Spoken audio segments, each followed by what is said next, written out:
me. I feel bound to tell you that you're not on my list of eligible young men.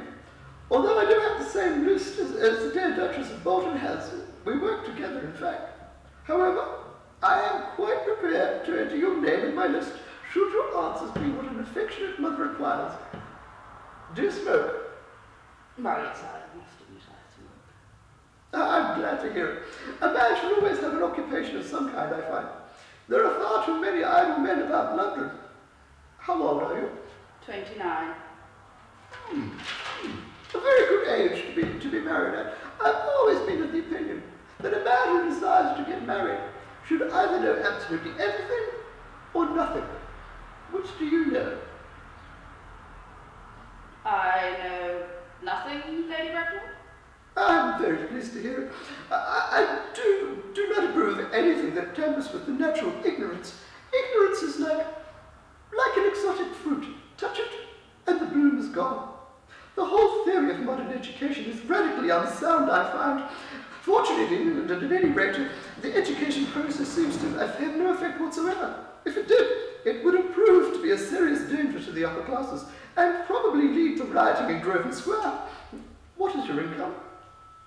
Between 7,000 and 8,000 a year.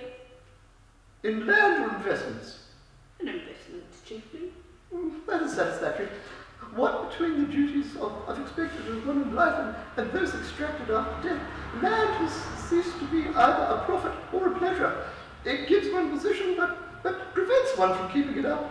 That's all that can be said about land. I have a country house, with some land, of course, attached to about 15 acres. I believe, but I don't depend on that for my real income. In fact, as far as I can make out, the Bunches are the only people who make anything out of it. A country house? How many rooms? Well, actually, no, that point can be cleared up afterwards. You have a townhouse, I hope. A girl as simple and unspoiled like Gwendolyn can hardly be expected to reside in the country. Well, I own a house in Belgrave Square, but it is let by the year to Lady Bloxham. Of course I can get it whenever I like, at 6 months' notice. Lady Bloxham? No, I don't know her. Oh, she goes about very little. She is a lady considerably advanced in years. Nowadays that is no guarantee of respectability of character at all. What number, Belgrave Square? 149. Oh. That's the unfashionable side. I thought there was something. However, that can easily be altered. Do you mean the fashion or the side? Both, if necessary, I presume. What are your politics?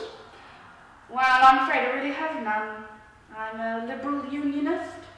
Oh, that's right. They count as Tories. They dine with us, or they come in the evening at any rate. Now on to some minor matters. Are your parents living? I have lost both my parents. To lose one's parents, Mr. Worthing, may be regarded as a misfortune. To lose both looks like carelessness. Who was your father? Obviously he was a man of some wealth. Was he born in what the radical papers would call the purple of commerce, or did he rise from the aristocracy? I'm afraid I don't really know. The fact is, Lady Bracknell, I said I had lost my parents. It would be nearer the truth to say my parents seem to have lost me. I don't actually know who I am by birth. I was found. Found?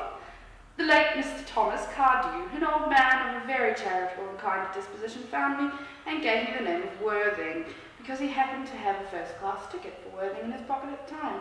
Worthing is a place in Sussex, a seaside resort.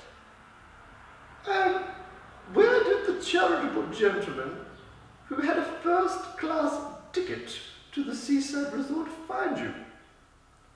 In a handbag. A handbag?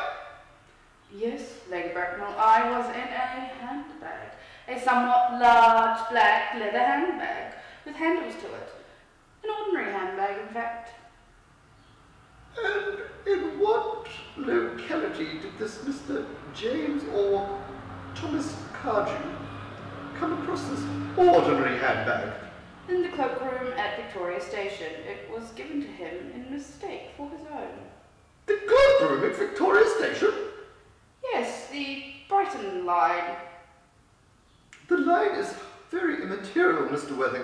I confess I must feel slightly bewildered by what you have told me. To be born or indeed bred in a handbag, whether it had handles or not, seems to display a contempt for the ordinary decencies of family life, which reminds one of the worst excesses of the French Revolution. And I presume you know what that unfortunate movement led to. As for the particular locality in which this handbag was found, a cloakroom and a railway station, that might serve to conceal some sort of social indiscretion, and probably, indeed, has done. But it could hardly be described or regarded as an assured basis for a recognized position in society. May I ask you then what you would advise me to do? I need hardly say I would do anything in the world to ensure Gwendolyn's happiness.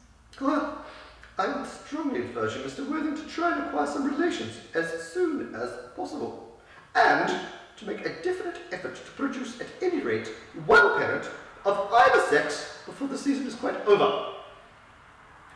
Well, I don't see how I could possibly manage to do that. I can produce the handbag at any moment.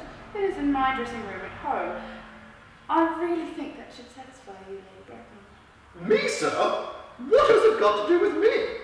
You can hardly imagine that I and the Lord Bracknell would dream of allowing our only daughter, a girl brought up with the utmost care, to marry into a cloakroom and form an alliance with a parcel. Good morning, Mr. Worthing.